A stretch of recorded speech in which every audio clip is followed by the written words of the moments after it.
امام مالک رحمۃ اللہ علیہ اپنے عقل و فہم میں بچپن ہی سے مشہور تھی۔ ان کی ابتدائی استاد امام ربیع الرائے جب ان کو اپنے مجلس میں آتا دیکھتے تو فرماتے، عاقل آ گیا۔ امام صاحب نے ایک جوان کو دیکھا جو اکڑ کر چل رہا تھا۔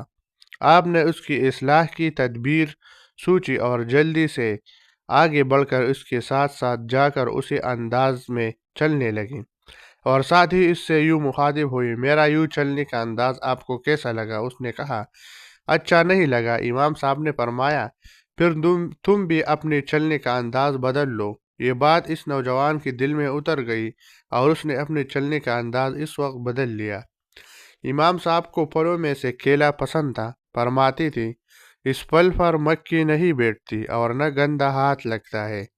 جنت کے پھلوں کی مشابہ ہے، سردی گرمی ہر موسم میں ملتا ہے۔ یہ جنت کے پھل کی خصوصیت ہے۔ آپ اپنے اہل و عیال سے بہت خوش خلقی سے پیش آتی، فرماتی تم بھی ایسا کیا کرو، اس میں تمہارے رب کی رضا اور خوشنودی ہے۔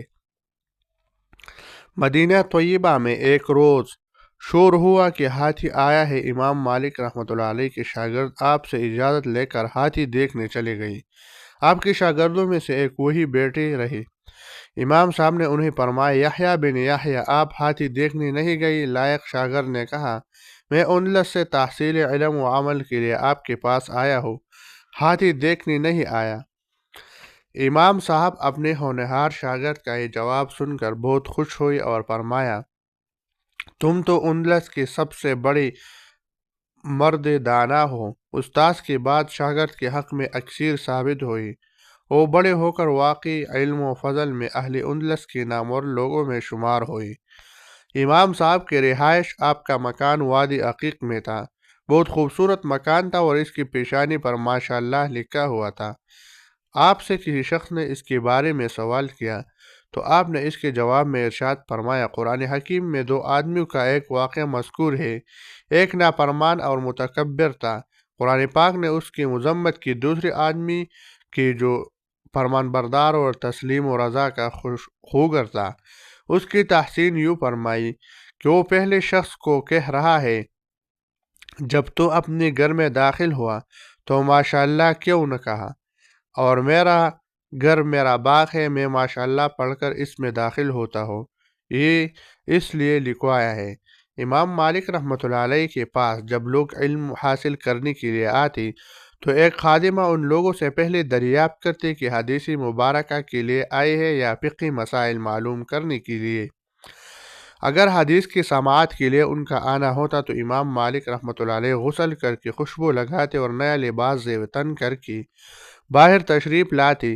آپ کے لیے ایک تخت بچھایا جاتا جس پر بیٹھ کر آپ حدیث بیان فرماتے۔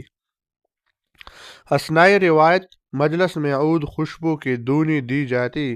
کسی طالب علم نے اس اہتمام کی وجہ پوچھی تو فرمایا، میں چاہتا ہوں کہ اس طرح سیدنا رسول اکرم و اطہر صلی اللہ علیہ وسلم کی حدیث کی تعظیم کرو۔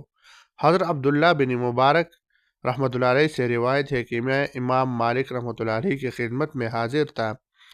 آپ ہم سب سے احادیث نبوی فرمایا کرتی تھی۔ قرأت حدیث کے دوران آپ کا رنگ زرد ہو رہا تھا، مگر آپ نے حدیث مبارک کو قطع نہیں کیا۔ جب آپ روایت حدیث سے فارغ ہوئے تو مجھے فرمایا کہ ذرا میری کمر دیکھو۔ میں نے کپڑا ہٹایا تو دیکھا کہ ایک بچھو نے 16 جگہ ڈسا تھا۔ میں نے پوچھا کہ آپ نے بتا کیوں نہیں دیا؟ فرمایا، میں نے رسول اللہ صلی اللہ علیہ وسلم کے کلام کی عظمت کی وجہ سے